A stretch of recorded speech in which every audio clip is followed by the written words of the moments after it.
Welcome to the new session of the DHTML subject. In this session, I am going to discuss about the inline CSS. Inline style sheet are style that are written directly in the tag in HTML document. Inline style sheet codes are declared within the individual tag with the style attribute. You people have already, I would say that you people have already used inline CSS. So after I'll explain the example of the inline CSS, you can identify that at the time of the division and span tag we have used this style attribute, as well as I mean the in 2 days back I have discussed the canvas the canvas repeat session I have conducted, right? So in that also, to declare the size, not the size but the style of the border for the canvas, we have used inline style sheet. So the inline style sheet codes are declared within the individual tag with the style attribute and at effect to the particular tag only. It is used for quick permanent change, but it is less flexible than the external and internal style sheet, because in individual tag you have been used the particular style. So this is not the appropriate way, or we can say this is not the appropriate type to apply the style to the multiple tags or the elements. If you use this type to apply the CSS, then in each and every element you have to write the code. So there is no use of CSS, I would say. Yeah, for specific change, let's say you have prepared the website or the web page, but for the one particular tag you will be require the style, and only the one change is there, right? So at that place if you use inline style sheet, so that will be more helpful. I mean, rather to use the separate, just for to apply the one property, the one change, to create the separate file and write the code. And in inline also you have to write like multiple tags and the style tag, and then you can declare. So instead of that, if only the one change is there, so better to use the style attribute as the inline CSS. So inline CSS is used for the smaller or the specific change, I would say, not for the bigger change, right? The bigger, we can say the large, the formatting options, right? That one format is applicable to more than one elements. So in that case, inline style sheet is not suggested.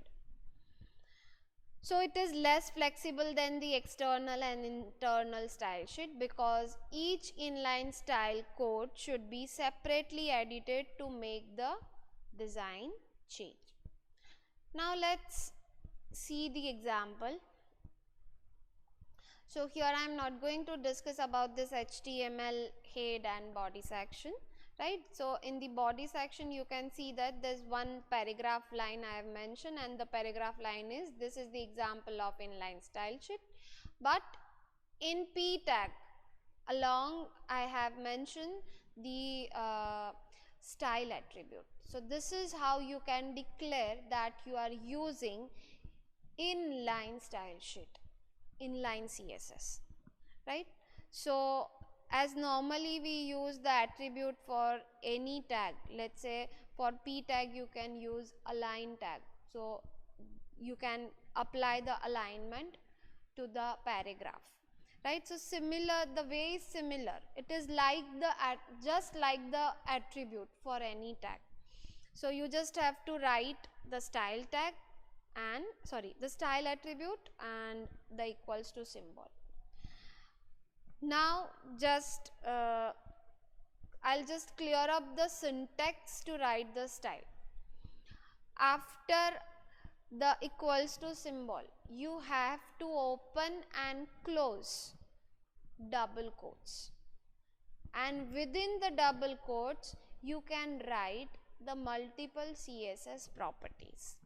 Now here you can see that I have used 3 properties: color, font size, font style, not 3, the 4 actual 4 properties, and the text align center, right? So how you can write the 4 properties? See, this is starting double quotes and this is the ending double quotes. So this is how you can inform your browser that you are going to start applying the style properties, and the ending double quotes that mention that, that's fine. Now we have the multiple properties you have already mentioned, and this is the ending symbol, right? So browser will rectify that you have done with your CSS properties. And at the end I have closed, sorry,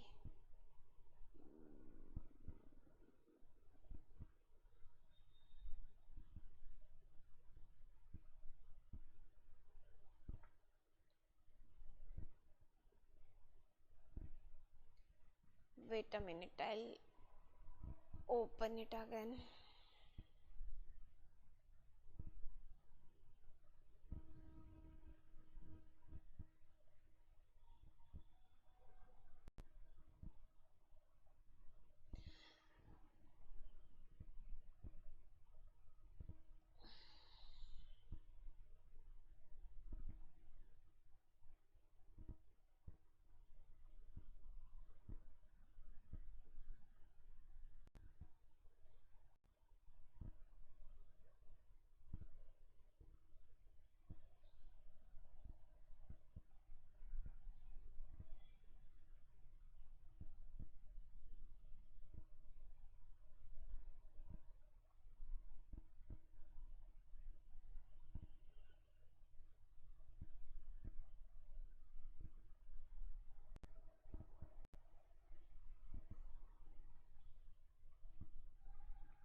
Yeah, so this is how you can write the style. So this is the syntax. You will be require the style attribute equals to symbol, double quotes, the opening double quotes and the closing double quotes, right? And if you want to apply the multiple properties, so each property should be separated with the semicolon symbol. So semicolon symbol से पता चलेगा कि next property भी आप mention कर रहे हो. If there is only one property, so अगर आप semicolon symbol नहीं use करते हो तो भी चलेगा. It is okay if you are not using a semicolon symbol, if you want to add only the one property as a style, right? But if you want to add the like 2 or more than 2 properties, right, to the specific paragraph tag, right, so there be you will be require the semicolon symbol. So this is the syntax, the way to write the CSS, inline CSS code, right? Now this all properties we are going to learn one by one in the next session, but still here, since I have used here, so I'll just explain that color property is to apply the color of the paragraph tag. Font size is to apply the font size of the paragraph tag.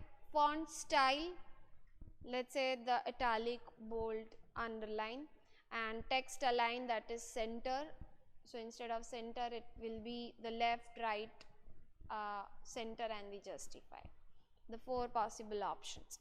The one more thing I want to clear up with you, see, in the color property there is only one word, so no hyphen symbol, but in font size there's two words, so you can't use space. Instead of space you have to use the hyphen symbol. You can call it as dash, right? We normally call this hyphen symbol as dash. So when you have a two word as a property name, so remember this is the common thing. So the two word of the properties are linked with the dash symbol or the hyphen symbol. The reason behind this is because if you add a space, so your browser identify that now you are going to add a new attribute, but this is not the new attribute. See, the p tag, then after you apply a space, and then after you apply the attribute. So browser understand that p is the tag, and as soon as he he gets the space, so that means the next character or the word you are mentioned in your code, that is always the attribute of that particular tag. So this is the syntax, the rules are already mentioned and we have to follow, right? So space दिया है, that means space मिलेगा, that means वो कोई tag का attribute है, browser यही consider करता है, right? But font size, font space size is not possible, right? So font space size करते हो तो ऐसा हो जाएगा कि font एक अलग attribute है and size एक अलग attribute है, but actually it's a CSS property. Clear the thing, right? So that is that's the thing with the inline CSS. I hope you people are clear with the inline CSS now.